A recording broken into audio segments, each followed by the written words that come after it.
د اسلامي امارت د بریا په اړه د امریکا پخوانی لوی درستیز مارک میلی وایي 20 کاله اوږد وخت و، خو آخر کې اسلامي امارت افغانستان ونیو. درنو لیدونکو ستړي مشئ. د امریکا مخکینی لوی درستیز مارک میلی وایي امریکا له افغانستان نه په وتلو کې سیاسي او ستراتیژیکي کمی درلودې. امریکا او ملګرو ته یې په افغانستان کې 20 کلونه ډیر ښه او اوږد وخت و، خو په آخر کې اسلامي امارت پلازمینه کابل او افغانستان ونیول. نوموړي دغه خبرې د څلورنۍ یا چهارشنبې پر ورځ د پرنسټن کالج په یو بحث کې وکړې چې د افغانستان او منځني ختیځ په اړه جوړ شوی و. جنرال میلی په افغانستان کې د امریکایي ځواکونو د شتون په اړه ویلي زه اندم دا 20 کلونه ډیر اوږده او ښه وو، خو د ورځې په پای کې اسلامي امارت پلازمینه اشغال او ټول هیواد یې ونیو.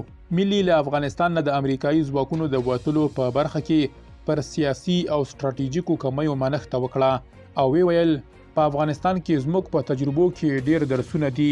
میلی وایي کلونه وخت اخلي چې تاریخ لیکونکي دغه درسونه او هر څه راوباسي.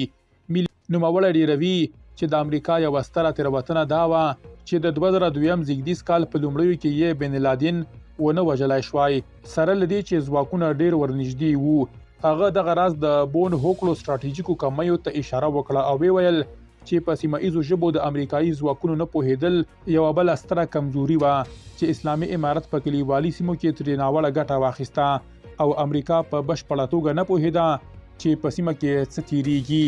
میلی د یوې پوښتنې په ځواب کې ویلي چې په افغانستان کې سیاسي مشروعیت د امریکا له برید وړاندې ډیره مخکینی ستونزه ده.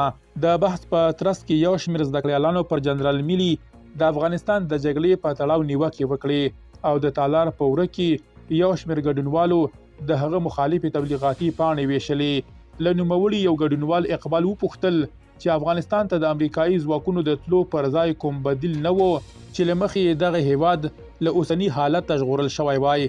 نوموړی په ځواب کې پر امریکا د 2000 زیږدیز کال د سپتمبر د 11 بریدونو ته لاړ او په هغه سهار د پاڅېدو ځاني یادیزه یې یاده کړه. درنو لیدونکو له ملتیا مو مننه.